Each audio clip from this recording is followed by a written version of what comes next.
ஐரோப்பிய தமிழ் வானொலியின் வேரம் ஒரு வலம். ஐரோப்பிய தமிழ் வானொலி உறவுகளுக்கு வணக்கம். தொடர்வது இந்த வாரத்தின் இலங்கையின் முக்கிய செய்திகள்.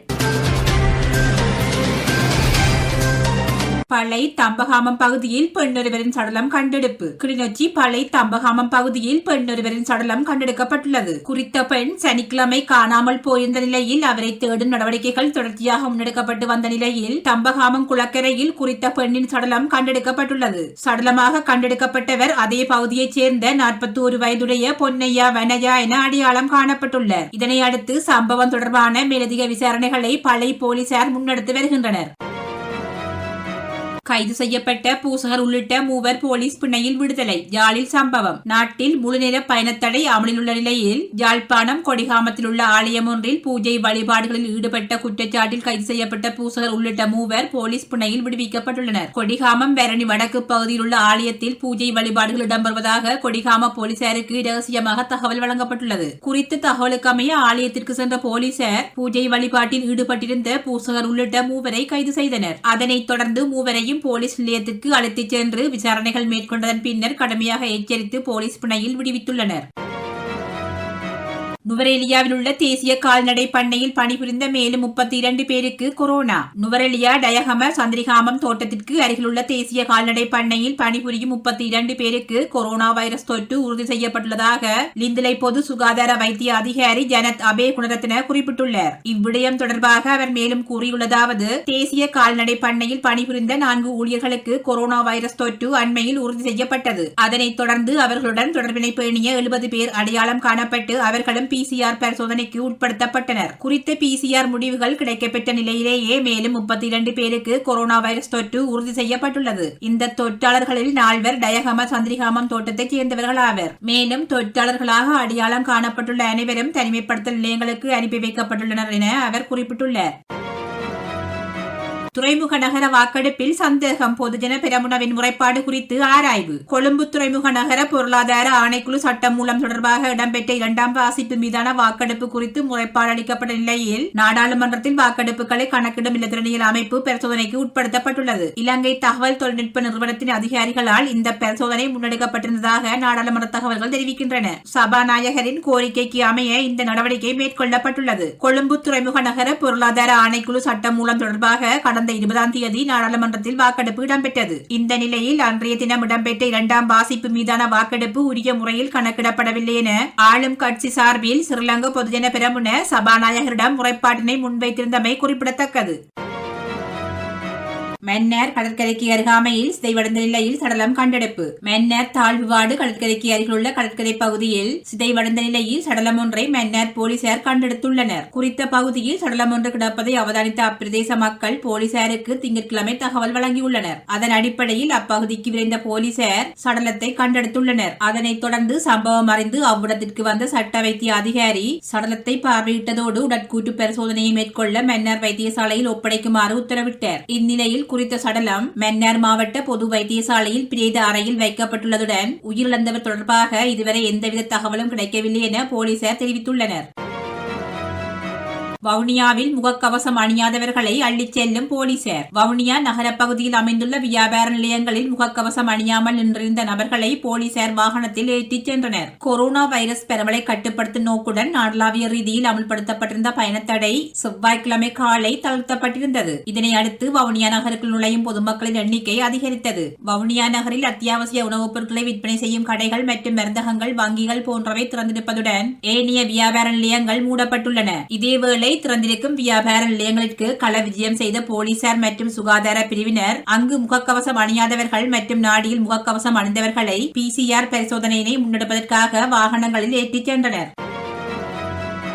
வவுனியாவில் கும்பலொன்று அட்டகாசம், 6 பேர் காயம். வவுனியா ஆட்சிபுரம் பகுதியில் கும்பலொன்று வீடு புகுந்து தாக்குதல் மேற்கொண்டதில் ஒரே குடும்பத்தைச் சேர்ந்த 6 பேர் காயமடைந்துள்ளனர். செவ்வாய்க்கிழமை இரவு 11 மணியளவில் வவுனியா ஆட்சிபுரம் பகுதியில் உள்ள வீடொன்றிற்குள் கத்திகளுடன் உட்புகுந்த குழுவினர் அங்கிருந்தவர்கள் மீது கண்மூடித்தனமாக தாக்குதல் மேற்கொண்டிருந்தனர். இத்தாக்குதல் காரணமாக ஒரே குடும்பத்தைச் சேர்ந்த 3 பெண்கள் உட்பட 6 பேர் காயமடைந்த நிலையில் வவுனியா வைத்தியசாலையில் அனுமதிக்கப்பட்டுள்ளனர். தாக்குதல் மேற்கொண்ட கும்பல் தப்பிச் சென்றுள்ளது. தாக்குதல் தொடர்பாக தொடர்பாக வவுனியா போலீசாருக்கு தகவல் வழங்கியதை தொடர்ந்து சம்பவ இடத்திற்கு விரைந்த போலீசார் விசாரணைகளை முன்னெடுத்துள்ளனர். கொத்தமலை நீர்த்தேக்கத்திற்கு அருகே வீதி தாளிறக்கம். கொத்தமலை நீர்த்தேக்கத்திற்கு அருகே வீதியில் திடீரென குழி உருவாகி தாளிறக்கம் ஏற்பட்டுள்ளதாக தெரிவிக்கப்பட்டுள்ளது. நாட்டில் கடந்த சில நாட்களாக பெய்து வரும் கடும் காற்றுடன் கூடிய மழை காரணமாக பல பகுதிகள் பாதிக்கப்பட்டுள்ளன என்பது குறிப்பிடத்தக்கது. கிளிநொச்சியில் விபத்து, கிராம சேவகரும் அவரது மனைவியும் உயிரிழப்பு. கிளிநொச்சி ஜெயபுரம் பகுதியில் இடம்பெற்ற விபத்தில் கிராம சேவகரும் அவரது மனைவியும் உயிரிழந்துள்ளனர். யாழ்ப்பாணம் மன்னார் வீதியில் செவ்வாய்க்கிழமை இரவு இந்த விபத்து இடம்பெற்றுள்ளது. குறித்த விபத்தில் மோட்டார் சைக்கிளில் பயணித்த முழங்காவில் கிராம சேவையாளரான பி. நகுலேஸ்வரன் என்ற குடும்பத்தினரே இவ்வாறு உயிரிழந்துள்ளார். மோட்டார் சைக்கிள் எதனுடன் மோதி விபத்துக்குள்ளானது என்பது தொடர்பான விசாரணைகளை ஜெயபுரம் போலீசார் முன்னெடுத்து வருகின்றனர். அத்தியாவசிய சேவைகள் தொடர்பான அதிவிசேட வர்த்தமானி வெளியீடு. அத்தியாவசிய சேவைகள் தொடர்பான அதிவிசேட வர்த்தமானி வியாழக்கிழமை வெளியிடப்பட்டுள்ளது. நாட்டின் தற்போதைய நிலைமையை கருத்தில் கொண்டு இந்த வர்த்தமானி வெளியாகியுள்ளது. அதற்கமைய துறைமுகம், பெட்ரோலியம், பொது போக்குவரத்து, அரச வங்கிகள், கிராம சேவகர்கள் மற்றும் கள உத்தியோகர்களின் சேவைகள் அத்தியாவசிய சேவையாக உள்ளடக்கப்பட்டுள்ளன. அமிலமழை பெய்வதற்கான சாத்தியம், மக்களுக்கு எச்சரிக்கை. தீ விபத்துக்குள்ளான எக்ஸ்பிரஸ் பேரல் கப்பலில் இருந்து வெளியேறும் புகையால் அமிலமழை பெய்வதற்கான சாத்தியம் உள்ளதாக கடல் மாசுபாடு தடுப்பு அதிகார சபை தெரிவித்துள்ளது. தீ பெறவும் கப்பலிலிருந்து நைட்ரஜன் டை ஆக்சைடு வாயு வெளியேறுவதால் அது காற்றுடன் கலந்து அமிலமழையாக பெய்யும் வாய்ப்புள்ளதாக தெரிவிக்கப்படுகிறது. அமிலமழை கரையோரங்களில் மாத்திரமன்றி கரையோரத்தை அண்மித்த பகுதிகளிலும் பெய்யக்கூடும் என கூறப்படுகிறது. எனவே வீடுகளுக்கு வெளியில் வாகனங்கள் உள்ளிட்ட உலோகப் பொருட்கள் இருக்குமாயின் அவற்றை மூடி வைக்குமாறு கேட்டுக் கொள்ளப்பட்டுள்ளது. அத்துடன் கரையோரம் மற்றும் அதனை அண்மித்த பகுதிகளில் உள்ளவர்கள் மழையில் நனைவதை தவிர்த்துக் கொள்ள வேண்டும் எனவும் தெரிவிக்கப்பட்டுள்ளது. தீ விபத்துக்குள்ளான கப்பலை ஆய்வு செய்ய நெதர்லாந்தில் இருந்து குழு வருகை. கொழும்பு துறைமுகத்திற்கு அருகில் தீ விபத்துக்குள்ளான எக்ஸ்பிரஸ் பேரல் கப்பலை ஆய்வு செய்வதற்காக நெதர்லாந்தில் இருந்து குழு ஒன்று வருகை தர உள்ளதாக தெரிவிக்கப்படுகிறது. 6 பேர் கொண்ட குழு ஒன்றை இவ்வாறு வருகை தர உள்ளதாக அமைச்சர் ரோஹித அபயகுணவர்த்தன தெரிவித்துள்ளார். கொழும்பு துறைமுகத்திற்கு அருகில் நாங்கூரமிடப்பட்டிருந்த எக்ஸ்பிரஸ் பேரல் கப்பலில் நைட்ரஜன் கசிவு காரணமாக கடந்த 19ஆம் தேதி தீப்பரவல் ஏற்பட்டது. இதனை அடுத்து தீயை அணைக்கும் நடவடிக்கைகள் தொடர்ச்சியாக முன்னெடுக்கப்பட்டு வருகின்றமை குறிப்பிடத்தக்கது. மட்டக்களப்பில் கொரோனாவின் 3வது அலையில் 1199 பேர் பாதிப்பு. கொரோனா வைரஸ் தொற்றின் 3வது அலையில் மட்டக்களப்பில் மாத்திரம் 1199 பேர் வைரஸ் தொற்றாளர்களாக அடையாளம் காணப்பட்டுள்ளதாக அம்மாவட்ட அரசாங்க அதிபர் கே. கருணாகரன் தெரிவித்துள்ளார். மட்டக்களப்பில் வெள்ளிக்கிழமை நடைபெற்ற ஊடகவியலாளர் சந்திப்பில் கலந்து கொண்டு கருத்து தெரிவிக்கும் போதே அவர் இவ்வாறு குறிப்பிட்டுள்ளார். குறித்த ஊடகவியலாளர் சந்திப்பில் கே. கருணாகரன் மேலும் கூறியுள்ளதாவது, கொரோனா அச்சுறுத்தல் காரணமாக தனிமைப்படுத்தப்பட்டுள்ள கிராம சேவையாளர் பிரிவுகளில் 2 கிராம சேவையாளர் பிரிவுகளை விடுவிக்குமாறு தேசிய கோவிட் செயலணிக்கு சிபாரிசு செய்துள்ளோம். மேலும் நாட்டில் நடைமுறைப்படுத்தப்பட்டுள்ள பயண கட்டுப்பாடுகளை முழுமையாக கடைபிடிப்பதன் ஊடாகவே வைரஸ் தொற்றினை கட்டுப்பாட்டுக்குள் கொண்டுவர முடியும். ஆகவே இவ்விடயத்தில் மக்கள் அனைவரும் பூரண ஒத்துழைப்பினை வழங்க வேண்டும் என அவர் குறிப்பிட்டுள்ளார். ஜூன் 7 வரை நீடிக்கப்பட்டது பயண கட்டுப்பாடு. உத்தியோகபூர்வ அறிவித்தல் வெளியானது. நாடளாவிய ரீதியில் தற்போது அமல்படுத்தப்பட்டுள்ள பயண கட்டுப்பாட்டை எதிர்வரும் ஜூன் 7ஆம் தேதி வரை தொடர்ந்து நீடிக்க தீர்மானிக்கப்பட்டுள்ளது. கொரோனா பரவல் தடுப்பு தேசிய செயலணி தலைவர் இராணுவ தளபதி ஜெனரல் சவேந்திர சில்வா இதனை தெரிவித்துள்ளார். ஜனாதிபதி கோட்டபாய ராஜபக்சவிற்கும் கொரோனா தடுப்பு தேசிய செயலணி உறுப்பினர்களுக்கும் இடையில் வெள்ளிக்கிழமை இடம்பெற்ற விசேட கலந்துரையாடலின் போதே இந்த தீர்மானம் எடுக்கப்பட்டுள்ளது. இதற்கமைய எதிர்வரும் மே 31 மற்றும் ஜூன் 4ஆம் தேதிகளில் பயண கட்டுப்பாடு தளர்க்கப்படாமல் தொடர்ந்தும் ஜூன் 7ஆம் தேதி வரை நீடிக்கப்பட்டுள்ளது. 17ஆம் ஆண்டில் ஐரோப்பிய தமிழ் வானொலி ஆரம்பிக்கலாங்களா? வெற்றிகரமான 17ஆம் ஆண்டில் ஐரோப்பிய தமிழ் வானொலி. ஐரோப்பிய தமிழ் வானொலி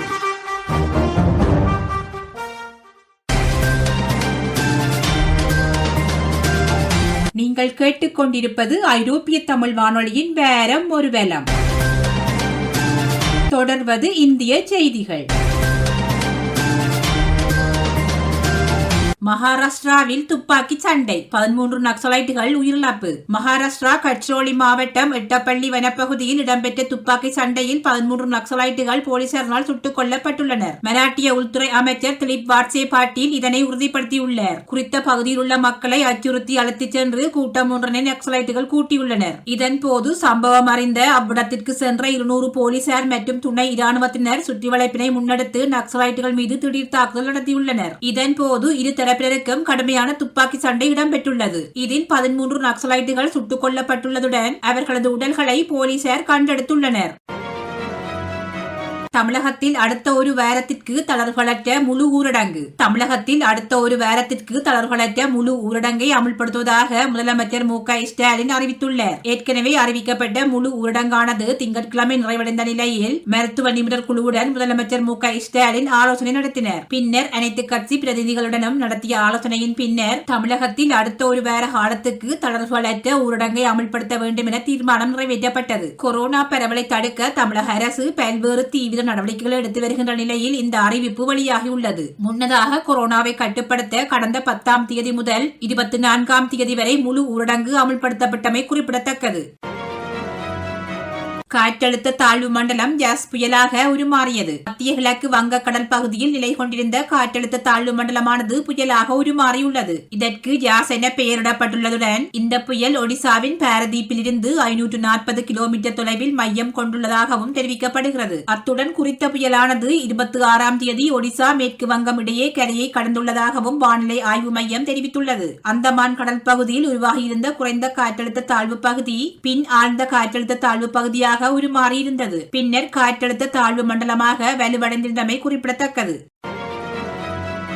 காணாமல் போன 16 மீனவர்களை மீட்க நடவடிக்கை எடுக்க வேண்டும் ஸ்டாலின் வலியுறுத்து. அரபிக்கடலில் காணாமல் போயுள்ள 16 மீனவர்களை மீட்க நடவடிக்கை எடுக்க வேண்டும் என தமிழக முதலமைச்சர் மு க ஸ்டாலின் வலியுறுத்தியுள்ளார். இதுகுறித்து மு க ஸ்டாலின் பாதுகாப்புத்துறை அமைச்சர் ராஜ்நாத் சிங்கிற்கு எழுதிய கடிதத்தில் அமீர்ஷா என பெயர் கொண்ட மீன்பிடி விசைப்படகு கடந்த மே மாதம் 5ஆம் தேதி கேரள மாநிலம் கோழிக்கோடு அருகிலுள்ள பைபோர் மீன்பிடி துறைமுகத்திலிருந்து 16 மீனவர்களுடன் கடலுக்கு சென்றது. டாக்டே புயல் காரணமாக குறித்த மீனவர்களை தொடர்பு கொள்ள முடியாத நிலை ஏற்பட்டது. இது குறித்து இந்திய கடலோர காவல் படையினருக்கு உடனடியாக தகவல் தெரிவிக்கப்பட்டு கடலோர காவல் படையினரால் தேடும் பணி தொடர்ந்து நடைபெற்று வருகிறது. குறித்த மீனவர்கள் தொடர்பான தகவல் ஏதும் இதுவரை பெறப்படாத நிலையில் அவர்களது குடும்பத்தினரிடையும் மீனவ சமுதாய மக்களிடையும் பெரும் பதட்டம் ஏற்பட்டுள்ளது. ஆகவே அவர்களை உடனடியாக மீட்க நடவடிக்கை எடுக்க வேண்டும் என தெரிவித்துள்ளார். கொரோனா தொற்றிலிருந்து மீளும் சிறுவர்களை தாக்கும் பல்லுறுப்பு வீக்க நோய். கொரோனா தொற்றிலிருந்து மீளும் சிறுவர்களுக்கு பல்லுறுப்பு வீக்க நோய் பாதிப்பு ஏற்பட வாய்ப்புள்ளதாக தகவல் வெளியாகியுள்ளது. இது குறித்து கருத்து தெரிவித்துள்ள சிறார் நல மருத்துவர், கொரோனா தொற்று பாதிப்பில் இருந்து மீண்ட சிறுவர்களின் உடலில் நோய் எதிர்ப்பு பொருளான ஆன்டிஜன் அளவு அதிகரிக்க வாய்ப்புள்ளது. அதன் காரணமாக அவர்களுக்கு பல்லுறுப்பு வீக்க நோய் ஏற்படுகிறது. இந்த நோய் ஏற்பட்டால் இதயம், கல்லீரல், சிறுநீரகம் உள்ளிட்ட உறுப்புகளில் வீக்கம் ஏற்படும். பல்லுறுப்பு வீக்க நோய் உயிர் பறிக்கும் நோய் அல்ல. எனினும் அந்த நோயால் சிறார்கள் பெரும் விளைவுகளை சந்திக்க நேரிடும். கொரோனா தொற்றிலிருந்து சிறுவர்கள் மீண்ட 4 முதல் 6 வாரங்களுக்கு பிறகு பல்லுறுப்பு வீக்கம் ஏற்பட வாய்ப்புள்ளது என தெரிவித்துள்ளார்.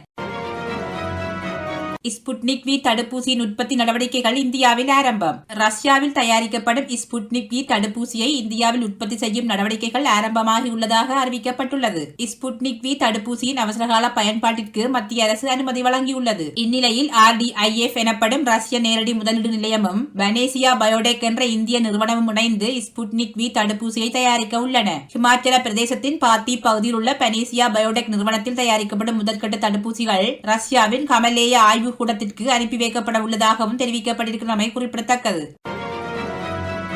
கொரோனாவுக்கு முற்றுப்புள்ளி வைக்கப்பட்ட பிறகு தேர்தல் வாக்குறுதிகள் நிறைவேற்றப்படும் ஸ்டாலின். கொரோனாவுக்கு முற்றுப்புள்ளி வைக்கப்பட்ட பிறகு திமுகவின் தேர்தல் வாக்குறுதிகள் படிப்படியாக நிறைவேற்றப்படும் என தமிழக முதலமைச்சர் மு க ஸ்டாலின் தெரிவித்துள்ளார். காஞ்சிபுரம் மாவட்டம் நேமம் அரசு ஆரம்ப சுகாதார நிலையத்தில் ஆய்வு மேற்கொண்ட ஸ்டாலின் பின் ஊடகங்களிடம் கருத்து தெரிவிக்கையில் இவ்வாறு குறிப்பிட்டுள்ளார். இதன் போது தொடர்ந்து தெரிவித்த அவர், ஊரக பகுதிகளில் கொரோனா தடுப்பூசி போடும் பணிகள் ஆரம்பமாகியுள்ளன. கொரோனாவை வெல்ல வேண்டும் என்றால் மக்கள் தடுப்பூசி போட்டுக் கொள்ள வேண்டும். கொரோனா குறித்து விழிப்புணர்வு முழு அளவில் மேற்கொள்ளப்பட்டு வருகிறது. கொரோனா பரவல் சங்கிலியை உடைக்கவே முழு ஊரடங்கு அமல்படுத்தப்பட்டுள்ளது. எவ்வித தளர்வும் இல்லாமல் ஊரடங்கு அமல்படுத்தப்பட்டுள்ளதன் பலன் கிடைக்க ஆரம்பித்துள்ளது. சென்னையில் கொரோனா பரவல் படிப்படியாக குறைய தொடங்கியுள்ளது. அடுத்த 2-3 நாட்களில் முழு ஊரடங்கின் பலன் மேலும் தெரிய வரும். தமிழகத்தில் ஆக்சிஜன் தட்டுப்பாடு இல்லாத நிலையை உருவாக்கியுள்ளோம். கொரோனா சிகிச்சைக்கு தேவையான படுக்கைகளும் தற்போது போதுமான அளவில் உள்ளன. தமிழகத்தில் தற்போது 3,14,000 கொரோனா தடுப்பூசி டோஸ்கள் இருப்பு உள்ளன. தடுப்பூசிக்கு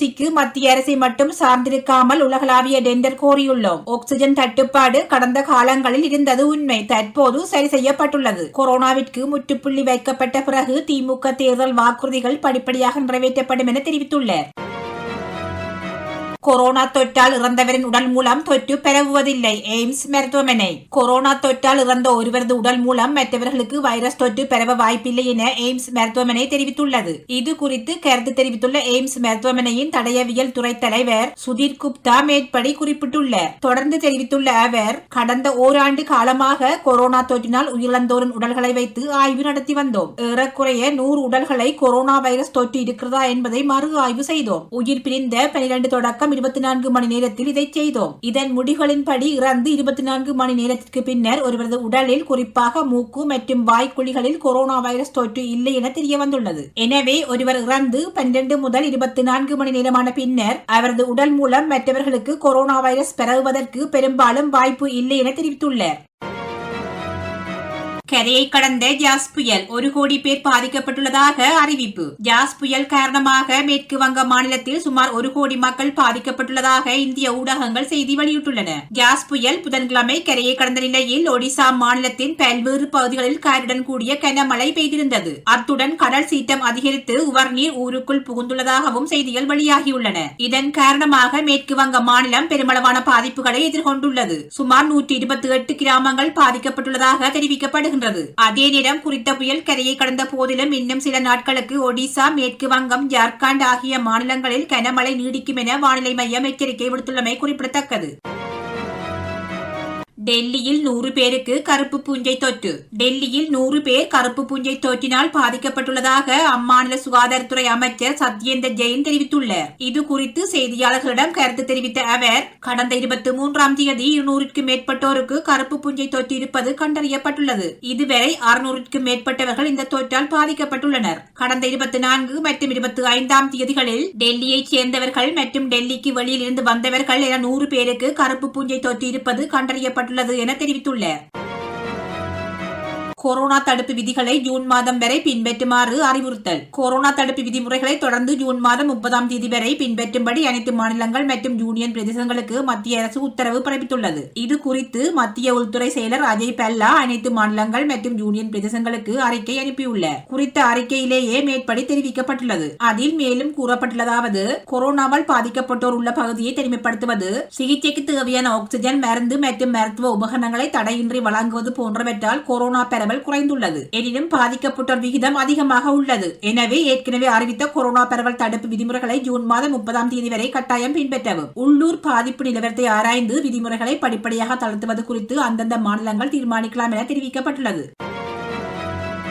மருத்துவ பொருட்களுக்கான GST வரியை நிறுத்த வேண்டும். பிரியங்கா காந்தி. கொரோனாவுக்கு எதிரான போரில் உயிர்காக்கும் மருந்துகள், உயிர்காக்கும் மருத்துவ கருவிகள் ஆகியவற்றுக்கு GST வரி விதிப்பது கொடூரமானது எனவும் அதை உடனடியாக நிறுத்த வேண்டும் எனவும் காங்கிரஸ் பொதுச் செயலாளர் பிரியங்கா காந்தி வலியுறுத்தியுள்ளார். இது குறித்து கருத்து தெரிவித்துள்ள அவர், கொரோனாவால் மக்கள் பாதிக்கப்பட்டு மருத்துவமனைகளில் படுக்கைகளுக்காகவும் வெண்டிலேட்டர்களுக்காகவும் மருந்து தடுப்பூசிகளுக்காகவும் தடுமாறி வருகிறார்கள். ஆனால் உயிர்காக்கும் பொருட்கள், மருந்துகளுக்கு GST வரி விதிப்பது, வசூலிப்பது கொடூரத்தையும் உணர்வற்ற நிலையையும் காட்டுகிறது. கொரோனாவுக்கு எதிரான போரில் பயன்படும் உயிர்காக்கும் மருந்துகள், மருத்துவ உபகரணங்கள் ஆகியவற்றுக்கு விதிக்கப்பட்டுள்ள GST வரியை நீக்க வேண்டும் என வலியுறுத்தியுள்ளார். 17ஆம் ஆண்டில் ஐரோப்பிய தமிழ் வானொலி ஆரம்பிக்கலாங்களா? வெற்றிகரமான 17ஆம் ஆண்டில் ஐரோப்பிய தமிழ் வானொலி. ஐரோப்பிய தமிழ் வானொலி.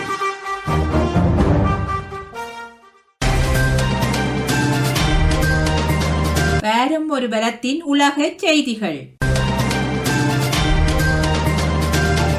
பிரான்ஸ், இத்தாலி, ஜெர்மனியில் அதிகரிக்கும் கொரோனா தொற்று. ஐரோப்பாவில் அதிக தொற்று நோயாளிகள் அடையாளம் காணப்பட்ட பிரான்சில் புதிதாக 12,611 பேருக்கு கொரோனா தொற்று உறுதியாகியுள்ளது. இதனை அடுத்து பிரான்சில் பாதிக்கப்பட்டோரின் மொத்த எண்ணிக்கை 55,93,962 ஆக அதிகரித்துள்ளது. அத்தோடு மேலும் 89 பேர் உயிரிழந்துள்ள நிலையில் இறப்பு எண்ணிக்கை 1,08,526 ஆக உயர்ந்துள்ளது. இதேவேளை இத்தாலியில் 4,717 புதிய நோயாளிகளும் 125 இறப்புகளும் பதிவாகியுள்ளதாக தரவுகள் தெரிவிக்கின்றன.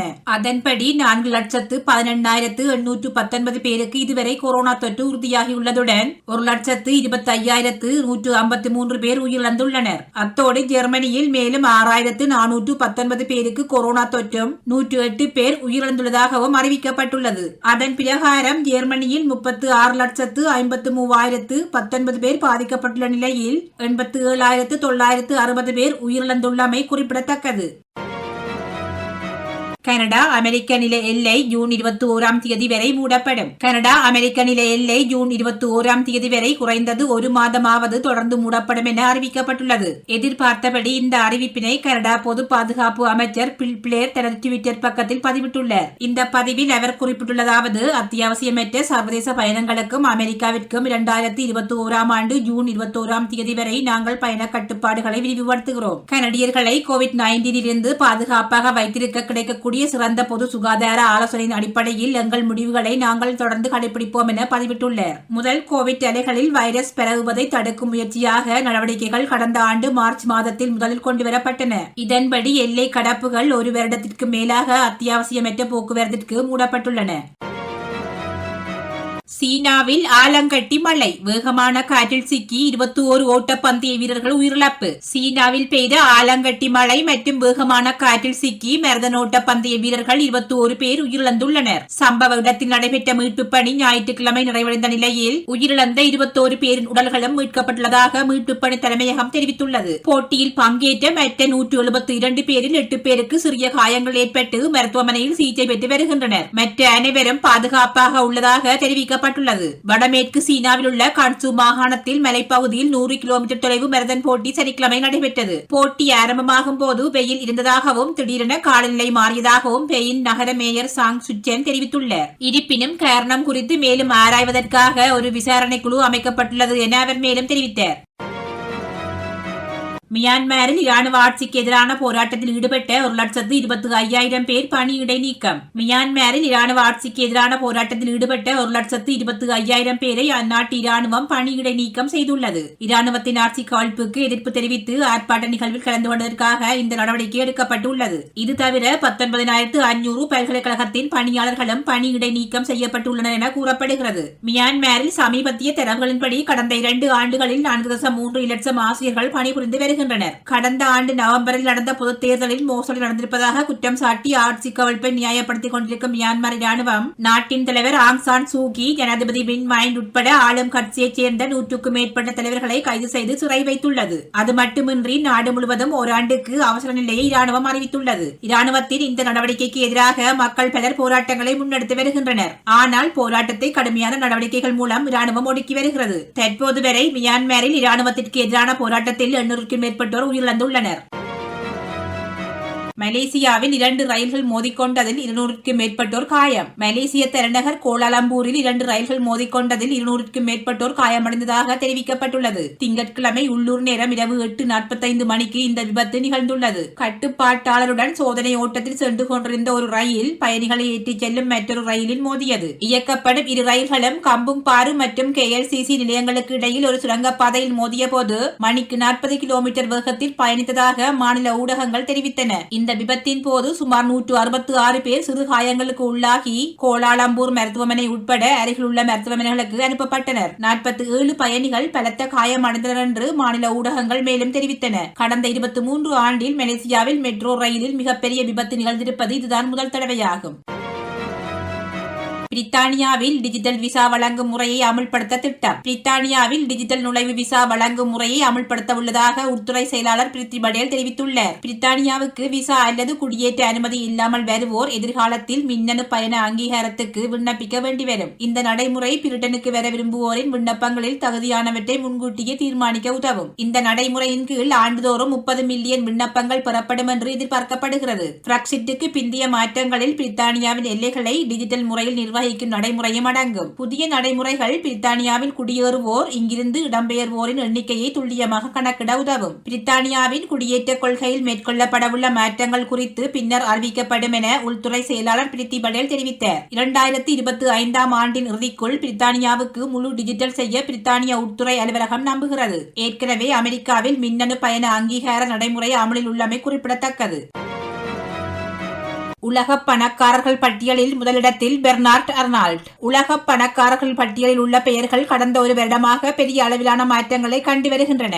முதலில் டெஸ்லா நிறுவனத்தின் உரிமையாளர் எலான் மஸ்க் சொத்து மதிப்பு தாறுமாறாக அதிகரித்ததால் மிக குறுகிய நாளில் உலக பணக்காரர்கள் பட்டியலில் முதலிடத்தை பிடித்தார். ஆனால் அவரை பின்னுக்கு தள்ளி அமேசான் நிறுவனத்தின் ஜெப் பைசோஸ் முன்னுக்கு வந்த நிலையில் இப்போது இவர்கள் இருவரையும் பின்தள்ளிவிட்டு 3வது நபர் உலக பணக்கார பட்டியலில் சேர்ந்துள்ளார். பிரான்சின் ஆடம்பர பொருட்களுக்கு ஆண்டுகளுக்கான பிரபல குழுமம் LVMH நிறுவனத்தின் தலைமை நிர்வாக அதிகாரி பெர்னார்ட் அர்னால்ட் $186.2 மில்லியன் நிகர சொத்து மதிப்புடன் உலகின் மிகப்பெரிய பணக்காரர் என்ற பட்டத்தை பெற்றுள்ளதாக ஃபோர்ப்ஸ் தெரிவித்துள்ளது. கோர்பேஜில் 16 வயது சிறுவன் கத்தியால் குத்தப்பட்டு கொலை, 3 கைது. கோர்பேஜில் 16 வயது சிறுவனை கொலை செய்த சந்தேகத்தின் பேரில் 3 பேர் கைது செய்யப்பட்டுள்ளதாக நோர்த்தாம்ப்டன்ஸின் போலீசார் தெரிவித்துள்ளனர். செவ்வாய்க்கிழமை மாலை இடம்பெற்ற குறித்த கத்தி குத்து சம்பவத்தை அடுத்து இவர்கள் கைது செய்யப்பட்டதாக போலீசார் கூறியுள்ளனர். இந்த கத்தி குத்து சம்பவத்தில் படுகாயமடைந்த 16 வயது சிறுவனுக்கு சம்பவ இடத்திலேயே மருத்துவ உதவிகள் கொடுக்கப்பட்ட போதும் சிகிச்சை பலனின்றி உயிரிழந்தான். இந்நிலையில் இச்சம்பவம் தொடர்பாக மேலதிக விசாரணைகள் இடம்பெற்று வருவதாக நோர்த்தாம்ப்டன்ஸில் போலீசார் தெரிவித்துள்ளனர். பிரித்தானிய சுற்றுலா பயணிகளுக்கு கட்டுப்பாடுகளை அறிமுகப்படுத்தியது பிரான்ஸ். இந்திய கொரோனா வைரஸ் மாறுபாடு தீவிரமாக பெருகுவதால் பிரித்தானிய சுற்றுலா பயணிகளுக்கு கட்டுப்பாடுகளை அறிமுகப்படுத்திய சமீபத்திய ஐரோப்பிய நாடாக பிரான்ஸ் மாறியுள்ளது. மே 31 முதல் பிரித்தானியாவில் இருந்து வரும் எவரும் 7 நாட்களுக்கு தனிமைப்படுத்தப்பட வேண்டும் என்று பிரான்ஸ் அரசாங்கம் அறிவித்துள்ளது. கடந்த வாரம் பிரித்தானியாவின் வருகைக்கு ஜெர்மனி 2 வார தனிமைப்படுத்தலை விதித்தது. ஜூன் 1 முதல் பிரித்தானிய நேரடி விமானங்களுக்கு ஆஸ்திரியா தடை விதித்துள்ளது. கொங்கோவில் எரிமலை வெடித்து சிதறியதில் உயிரிழந்தவர்கள் எண்ணிக்கை 31 உயர்வு. கிழக்கு கொங்கோவில் எரிமலை வெடித்து சிதறியதில் உயிரிழந்தவர்கள் எண்ணிக்கை 31 உயர்ந்துள்ளது. அத்துடன் பெரியவர்கள் 40 பேரை காணவில்லை எனவும் 170 குழந்தைகள் காணாமல் போயிருக்க கூடும் எனவும் ஐநா குழந்தைகள் நிதி அமைப்பு அச்சம் தெரிவித்துள்ளது. மேலும் பொதுமக்கள் தப்பியோடியதில் 150க்கும் மேற்பட்ட குழந்தைகள் தங்களது குடும்பத்தினரிடமிருந்து பிரிந்து சென்றுள்ளனர். 20,000 பேர் வீடுகளை இழந்துள்ளனர். கோமா நகர் அருகே உள்ள நைரா கோங்கோ எரிமலை தற்போது கொதித்தெழும்பியுள்ளதால் கடந்த சில நாட்களாகவே பாதிப்பு அதிகரித்துக் கொண்டே செல்கின்றது. எரிமலை குழம்பு விமான நிலையம் ஒன்றிற்கு 300 மீட்டர் தொலைவு வரை பரவி நிற்பதால் குறித்த விமான நிலையம் மூடப்பட்டது. 3 கிராமங்கள் முற்றாக அழிக்கப்பட்டுள்ளன. 2 கிலோமீட்டர் தொலைவுக்கு வீதியில் எரிமலை குழம்புகள் பரவியதனால் மக்களுக்கு உணவு கொண்டு செல்லும் முக்கிய பாதை தடைப்பட்டது. இதனால் 5 லட்சம் பேர் நீர் மற்றும் மின் இணைப்பு இன்றி தவிக்கின்றனர். கடந்த 2002 ஆண்டு எரிமலை வெடித்ததில் நூற்றுக்கணக்கானோர் உயிரிழந்துள்ளனர். மேலும் 1 லட்சத்துக்கு மேற்பட்ட மக்கள் வீடற்ற நிலையில் இருந்தனர். கனடாவில் தடுப்பூசி கடவுச்சீட்டை பயன்படுத்தி பயணிக்க பெரும்பாலான கனடியர்கள் விருப்பம் தெரிவித்துள்ளனர். 79% கனடியர்கள் பன்னாட்டு அளவில் பயணிக்க தடுப்பூசி கடவுச்சீட்டை எடுத்துச் செல்வதாக கூறியுள்ளதனை ஆக்ஸ்போர்ட் இன்ஸ்டிடியூட் சமீபத்தில் நடத்திய ஆய்வின் மூலம் தெரிய வந்துள்ளது. அதே நேரத்தில் 76% பேர் அமெரிக்காவிற்கு எல்லையை தாண்டி அதை எடுத்துச் செல்வதாக கூறியுள்ளனர். 50%க்கும் அதிகமான மக்கள் COVID-19 தடுப்பூசியின் ஒரு டோஸையாவது பெற்றுள்ளனர். ஆனால் சிலர் தங்கள் தொலைபேசியில் டிஜிட்டல் கடவுச்சீட்டு ஸ்கேன் செய்யப்படுவதை விரும்பவில்லை என்று கூறுகிறார்கள். இங்கிலாந்தில் கோவிட் கட்டுப்பாடுகளை தளர்த்துவதற்கு மேலும் சில காலம் காத்திருக்க வேண்டி வரும் பிரதமர். இங்கிலாந்தில் உள்ள அனைத்து கோவிட் கட்டுப்பாடுகளை நீக்குவதற்கு நாங்கள் இன்னமும் காத்திருக்க வேண்டியிருக்கும் என இங்கிலாந்தின் பிரதமர் தெரிவித்துள்ளார். COVID-19 கட்டுப்பாடுகளை தாமதப்படுத்த வேண்டும் என அரசாங்கம் பரிந்துரைக்க தற்போது தரவுகளில் எதுவும் காணவில்லை எனவும், ஆனால் இந்திய மாறுபாட்டின் தொற்றுகளின் எண்ணிக்கை அதிகரிப்பதற்கான அறிகுறிகள் இருப்பதாக அவர் கூறினார். வியாழக்கிழமை இங்கிலாந்தில் மேலும் 3542 கொரோனா வைரஸ் தொற்றுகளும் 28 நாட்களுக்குள் 10 இறப்புகளும் பதிவாகியுள்ளன. கடந்த 7 நாட்களில் முந்தைய வாரத்துடன் ஒப்பிடும்போது தொற்றுகள் 20.5% அதிகரித்துள்ளன. முன்னதாக இங்கிலாந்தில் உள்ள அனைத்து கோவிட் கட்டுப்பாடுகளும் ஜூன் 21 தளர்த்துவதற்கு திட்டமிடப்பட்டிருந்தமை குறிப்பிடத்தக்கது. 17ஆம் ஆண்டில் ஐரோப்பிய தமிழ் வானொலி ஆரம்பிக்கலாங்களா? வெற்றிகரமான 17ஆம் ஆண்டில் ஐரோப்பிய தமிழ் வானொலி. ஐரோப்பிய தமிழ் வானொலி.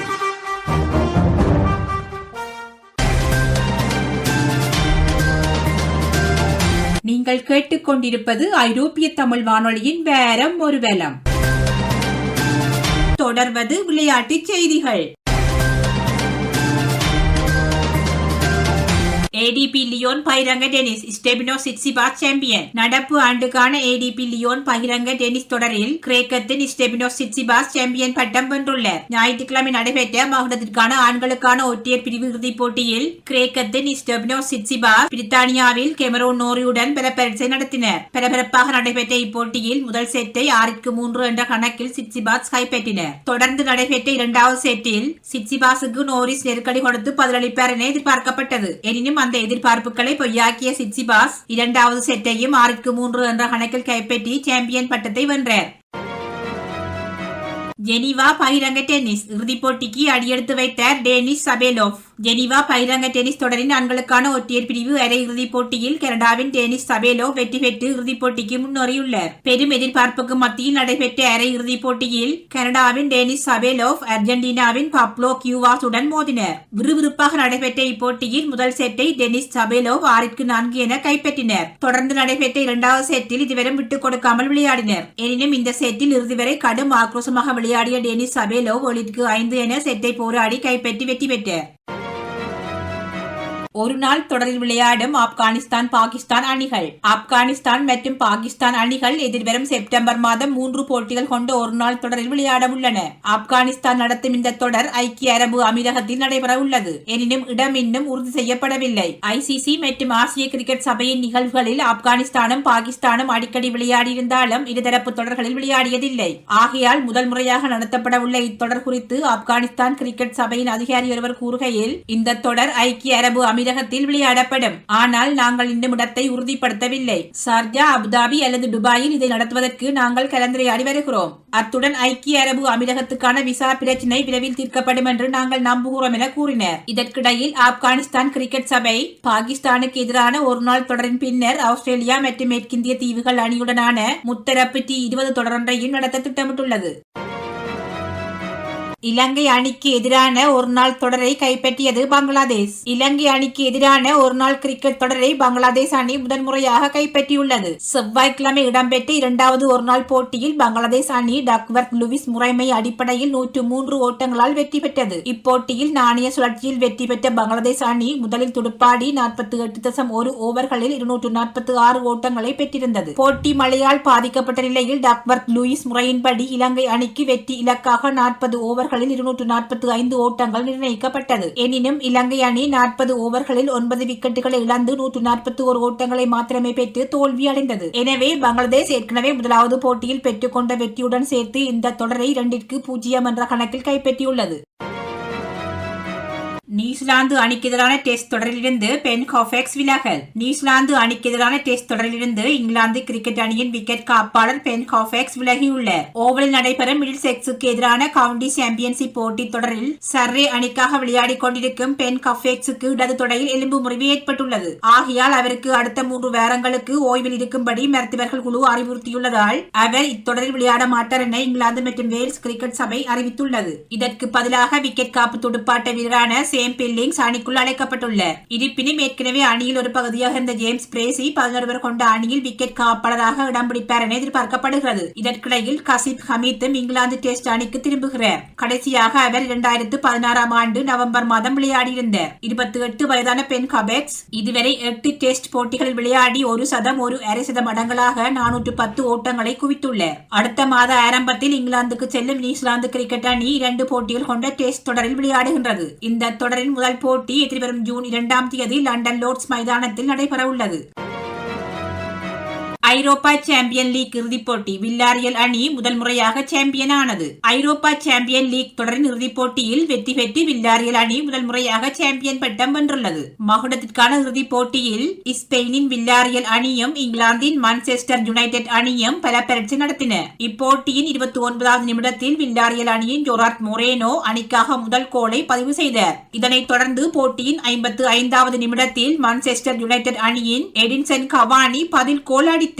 இதனால் இரு அணிகளும் 1-1 என சமநிலை பெற்றது. இதன் பின் போட்டி நேரம் முடியும் வரை இரு அணிகளும் கோல் அடிக்கவில்லை. இதனால் வெற்றியாளரை தீர்மானிப்பதற்கு 30 நிமிடங்கள் கூடுதல் நேரம் வழங்கப்பட்டது. அதிலும் கோல் அடிக்கவில்லை. இதனால் பெனால்டி ஷூட் அவுட் முறை கடைபிடிக்கப்பட்டது. இதில் நீண்ட நேரம் சென்ற பிறகு வில்லாரியல் 11-10 என வெற்றி பெற்று சாம்பியன் பட்டம் வென்றது.